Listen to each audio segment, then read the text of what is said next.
Et salut les amis et soyez les bienvenus à cet avant-match de ce OM Lens. Soyez les bienvenus sur la chaîne de la Tribune Olympienne.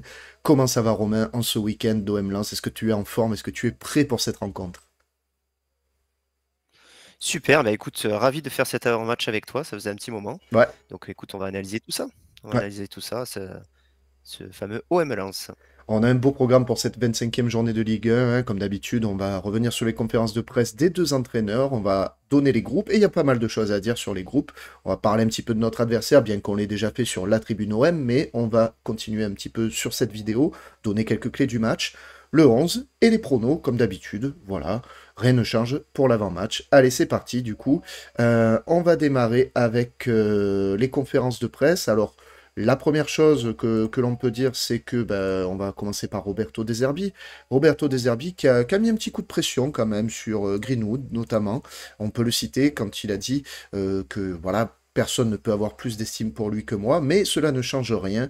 J'en attends plus de sa part. Il doit en faire davantage car ce qu'il montre actuellement ne suffit pas. S'il veut atteindre ses ambitions de devenir un champion, il doit gagner en constance, se sacrifier plus et être plus déterminant. Il doit être plus régulier dans son impact, mais aussi ses performances, sinon on retombe toujours dans le même schéma. Un très bon match, puis une défaite au Auxerre, puis une victoire contre Nantes. C'est trop irrégulier, ce sont des vagues, et ça c'est quelque chose que je n'aime pas. Sacré pic hein, quand même, hein, qu'il envoie à l'attaquant. Hein. Ah oui, sacré pic, tu as raison, et ça fait écho à ce qu'on disait en plus jeudi par rapport à sa régularité. Donc ouais, non, on attend plus de lui. Certes, les stats sont bonnes, mais dans la régularité sur un match, on attend beaucoup plus de lui. Et comme c'est lui qui porte notre équipe, donc voilà, il faut voilà, par moment, il se cache. Donc, non, non, c'est un sacré pic. Écoute, je pense que ça va le motiver. Moi, je Ouais, vois, je vois ce signal comme une grosse motivation pour lui. petit Et indice pour les écoute, paris, quoi. peut-être, hein, peut-être, écoute. Qu'est-ce qu'il nous a dit alors Roberto De Zerbi? Ce qui nous manquait, c'est la régularité, bien évidemment. Il est revenu sur le fait de comment remplacer Murillo. Il n'a pas laissé vraiment d'indices, hein, il a juste donné un petit peu les solutions qu'il pouvait avoir, mais il y a quand même une incertitude autour de ce poste-là ce soir en défense centrale. On verra ce que fait Roberto De Zerbi. Ensuite, voilà, il a reconnu la solidité, l'organisation lensoise, tout en appelant quand même voilà, une performance globale de l'équipe déterminée pour franchir un cap mentalement. Il a conclu en rappelant que voilà, ce défi, ça concernait pas seulement l'équipe, mais un petit peu tout le club, tous les supporters, et voilà, il fallait tous qu'on soit derrière notre équipe pour ce match face à Lens. Ensuite, la conférence de Will Steele, bon, euh, il a affiché un discours, je dirais, combatif, malgré la période difficile pour son équipe, hein, 4 défaites d'affilée hein, en Ligue 1, il faut le rappeler.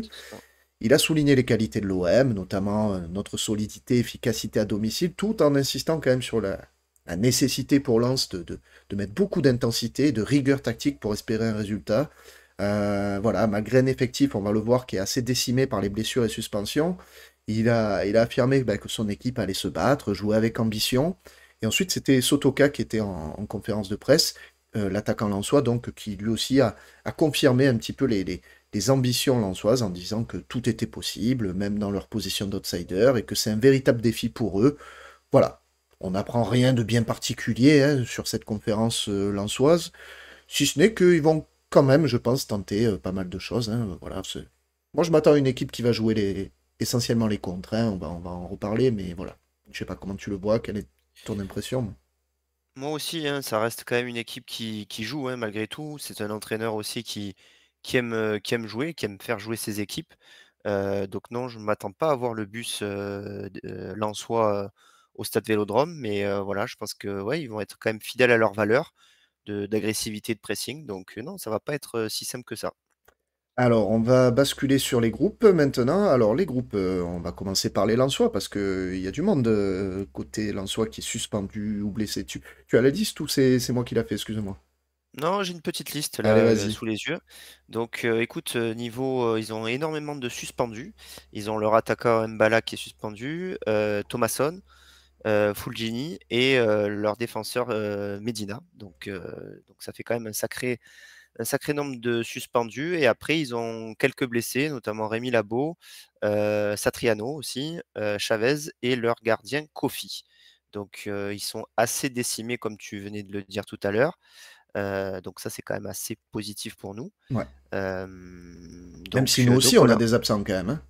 Et nous aussi, ouais, on a quelques absents et notamment un qui est quand même assez préjudiciable puisque c'est Murillo. D'ailleurs, on ne connaît pas sa période de disponibilité. Roberto De Zerbi n'a pas filtré cette information. Donc voilà. Et ensuite, on a Derek Cornelius qui est suspendu. Donc voilà aussi sur la défense, c'est un peu préjudiciable.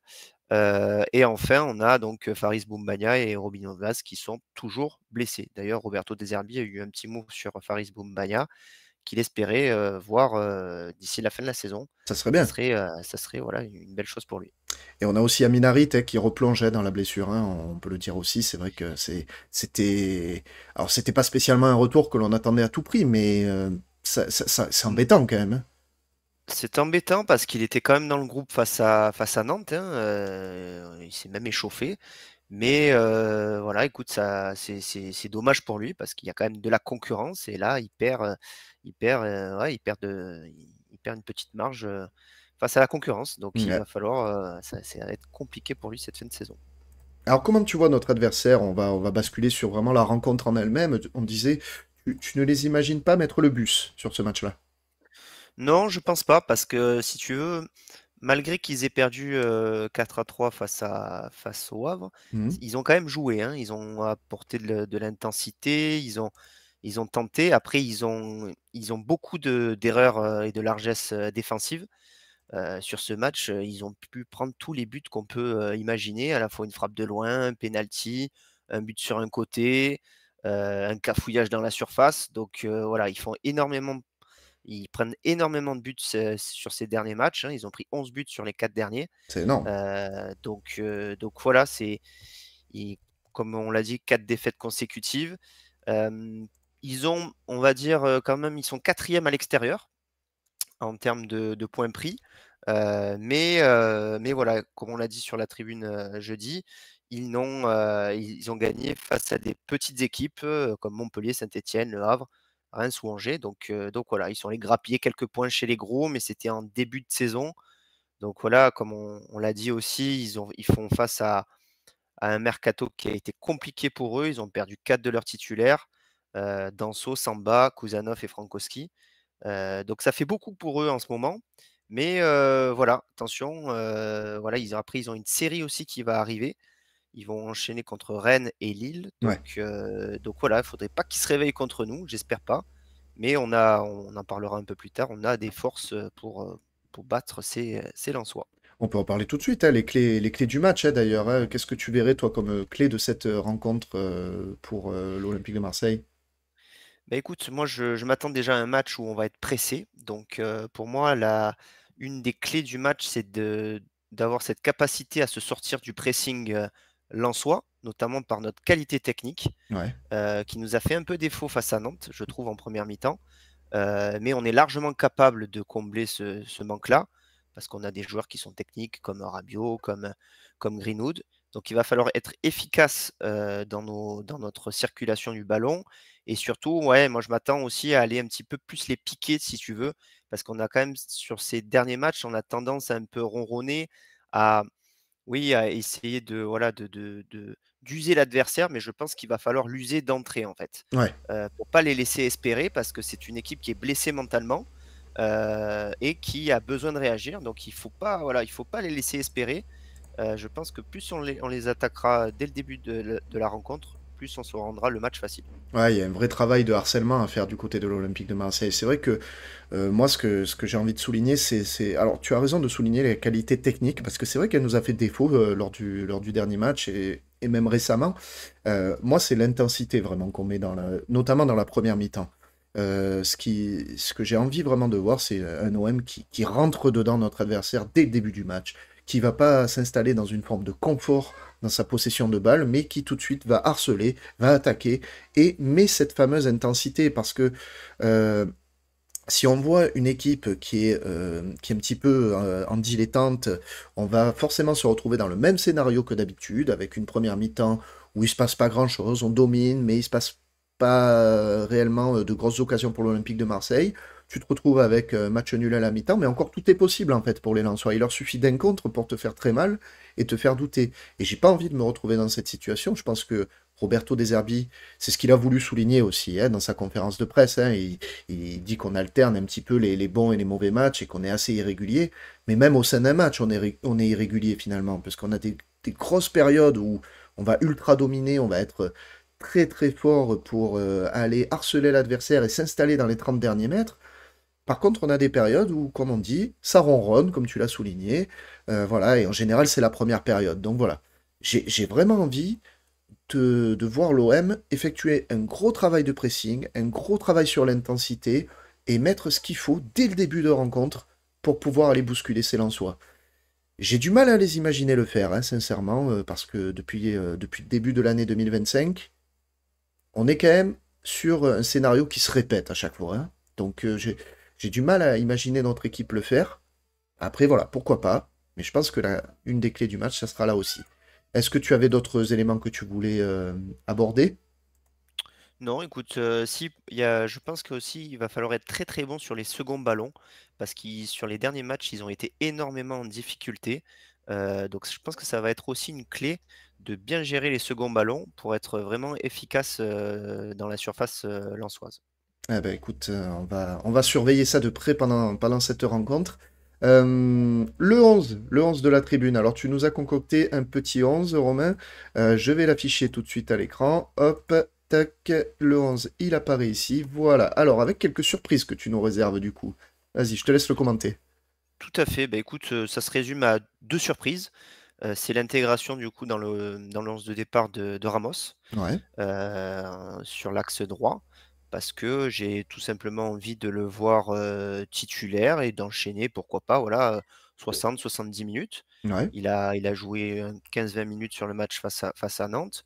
Moi, j'ai envie de le voir monter en puissance. Puis Mhm. voilà, après on a un sacré match aussi la semaine prochaine, donc je pense que ça peut être une option aussi. Donc voilà, j'ai envie qu'il prenne du temps de jeu, qu'il rentre tout simplement dans ce 11 petit à petit. Et deuxième changement, j'intègre Valentin Rongier suite à sa très bonne performance face à Nantes. Dans une logique de méritocratie, du coup, voilà, je trouve qu'il a apporté quelque chose en plus et il faut le récompenser de cet effort-là. Voilà, pour moi, c'est une concurrence saine qu'il doit avoir avec Bennacer, parce que Bennacer peut rentrer aussi, en cours de match. Mais voilà, j'ai envie de voir Rongier dans ce 11, apporter peut-être un peu plus de garantie, aussi, technique, parce que Bennacer a fait défaut face à Nantes. Donc voilà, écoute, c'est les 2 gros changements. Après j'ai un petit peu hésité avec Luis Enrique, Ouais. mais parce que voilà, je trouve qu'il est un peu plus en deçà, sur ses derniers matchs. On le voit un peu moins en stats, offensives. Mais voilà, écoute, je me dis, pour le match face à ça peut être une bonne préparation, ce 11 type pour préparer le match de Paris aussi ensuite. Eh Donc ouais. voilà, sans trop de grands changements, mais avec quelques petites touches par-ci par-là. Pas de Dedic, du coup. Tu maintiens Merlin et Luis Enrique. Exactement. Alors j'ai hésité avec, Dedic à droite parce que, Ouais. alors il rentre très souvent à gauche, mais il sait jouer aussi sur le côté droit, hein, Mhm. donc j'ai hésité. Mais voilà, je te dis dans l'optique du match contre Paris, je le vois pas débuter, donc voilà, je préfère, voir, Ramos, Luis Enrique travailler sur ce match-là sur au moins 60-70 minutes. Ouais. Ouais, je te Voilà. rejoins. Moi, sur la défense, j'ai quand même envie de voir, d'avoir au moins deux défenseurs de métier, en fait, dans cette défense centrale. Et ça me rassure un petit peu. Parce que c'est vrai que quand on fait du bricolage, qu'on met du Kondogbia, qu'on met du Rongier en défense, c'est pas des purs défenseurs, même s'ils peuvent très bien assumer ce rôle, mais il y a quand même une différence entre un pur défenseur et un milieu qui vient dépanner. On l'avait vu avec Højbjerg notamment, quand une fois il avait intégré la défense, ça s'était pas très bien passé. Kondogbia, même si il y a du bien, il y a du moins bien, parfois il y a des matchs où il passe au travers.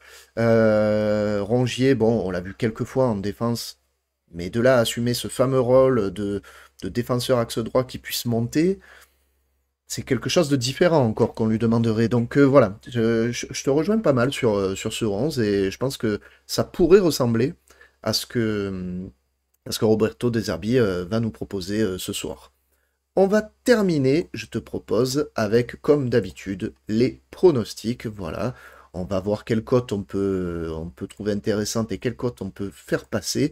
On rappelle bien évidemment que on a notre sponsor que vous voyez ici, Parion Sport en ligne, qui vous propose un bonus de 15 euros sans dépôt à l'inscription, plus jusqu'à 85 euros de bonus sur vos premiers paris. Tout ceci en utilisant le petit lien d'affiliation que vous avez dans la description de la vidéo. Donc n'hésitez pas si vous voulez soutenir la Tribune Olympienne et vous lancer dans les pronostics sportifs avec notre partenaire Parion Sport en ligne. Allez-y, cliquez sur le petit lien en dessous. C'est, attention, j'allais le dire, des jeux d'argent et de hasard. Donc soyez prudent avec vos mises. C'est réservé bien entendu aux personnes majeures.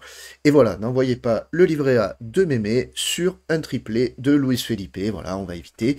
Ceci étant dit, on va regarder ce que je vous ai proposé. Parce que pour une fois, c'est pas Thomas qui les a fait. Mais bon, il va être content parce que j'ai quand même mis Greenwood buteur en prono sérieux. 2,25, la cote est boostée sur Parion Sport en ligne. Donc, belle cote quand même pour Greenwood buteur. D'autant que, comme on le disait en préparation de cette vidéo, il a reçu une petite pique de Roberto De Zerbi. C'est ça va le booster. Donc, non, franchement, la cote est sympa. 2,25, c'est vrai que c'est quand même notre buteur cette saison. Je trouve que c'est toujours assez haut. Donc, c'est quand même intéressant de le jouer presque à chaque match. Donc, non, il faut la prendre cette cote. Bien joué, Julien. Bon, après, bien joué. Elle est simple, on va dire, celle-ci. Ouais, mais bon, voilà, Je, il faut la prendre. je me suis un peu plus cassé la tête sur le prono fun parce que je voulais axer la chose autour de cette fameuse première mi-temps qui est inefficace de la part de l'Olympique de Marseille et la deuxième mi-temps qui est plus prolifique. Donc il y avait notamment, j'avais pensé à, je vais vous le montrer ensuite, nul à la mi-temps et l'OM remporte le match qui est coté à 4. C'est intéressant quand même parce que c'est un scénario qui est assez régulier, mine de rien. Et ensuite, je voulais regarder à quel moment l'OM peut marquer. Donc, est-ce qu'il y a un but dans ce fameux premier quart d'heure de la deuxième mi-temps? Ça peut être intéressant. Il y a pas mal de choses à ce niveau-là à faire. Allez voir les amis. Mais moi, je vous propose le prono fun. Un but entre la 40e minute et la 50e minute. Pourquoi? Parce que je pense que malgré tout, avec une défense lensoise décimée, une équipe lensoise décimée, les pics qu'a envoyé Roberto De Zerbi, je pense que l'OM peut arriver à forcer le verrou des Lensois, peut-être en fin de première période ou en début de seconde. Il faut savoir aussi que cette période de 10 minutes, elle comprend quand même le temps additionnel de la première mi-temps. Donc ça peut être déterminant aussi. Ça peut rajouter un petit bonus. La cote, elle est sympa. Elle est à 7,10. Sinon, j'avais aussi le moment du premier but de la rencontre, entre la 60e et la 75e. Il faut savoir que nos premiers buts, dans ce quart d'heure-là, on les marque. Enfin, 28% de nos buts sont marqués dans ce quart d'heure-là, entre la 60 et la 75e. Donc c'est pas mal, hein. C'est pas mal. Et le quart d'heure d'avant, c'est 21%, 22% de nos buts. Donc, je pars du principe que ce match-là, on risque plutôt de marquer avant que comme d'habitude, par rapport à d'habitude. Donc, je pars sur celui-ci. Mais l'autre, celui que je vous propose aussi, que vous pouvez regarder, moment du premier but entre la 60e et la 75e, il est à 12. La cote est à 12. Donc, c'est un beau fun. On peut poser la pièce dessus de manière prudente, on va dire. Donc voilà, ça peut être intéressant, je trouve. Voilà, je sais pas si tu en avais d'autres choses, d'autres paris en tête ou si tu... Moi, tu sais, j'aime bien les scores exacts et je Ah. vois bien un petit 2-0 pour l'OM, tu vois. Alors, je vais te donner la cote tout de suite. 2-0 pour l'OM, 6,90. Belle cote. Ok, pas mal, pas mal. Belle cote. Pas T'as mal le du tout. 3-1 aussi qui se tente. 9,60. Belle cote aussi. Ouais, ouais. Donc voilà, on voit des buts en tout cas, hein, comme à chaque fois. C'est vrai que l'OM sur ça, il nous habitue quand même à avoir tout le temps des rencontres assez prolifiques. Donc voilà les amis, soyez prudents avec vos mises, je le rappelle. N'hésitez pas à utiliser le petit lien d'affiliation dans la vidéo. Nous, écoutez, on se dit rendez-vous lundi soir pour la prochaine Tribune OM. On espère débriefer une belle victoire. Merci à tous d'avoir suivi cet avant-match. N'oubliez pas le petit like, le petit commentaire, le partage, abonnez-vous, voilà, tout ce qu'il faut pour soutenir la Tribune Olympienne. Merci Romain, un bon week-end à toi, et allez l'OM. Bon week-end et allez l'OM. Allez, ciao ciao les amis. Ciao.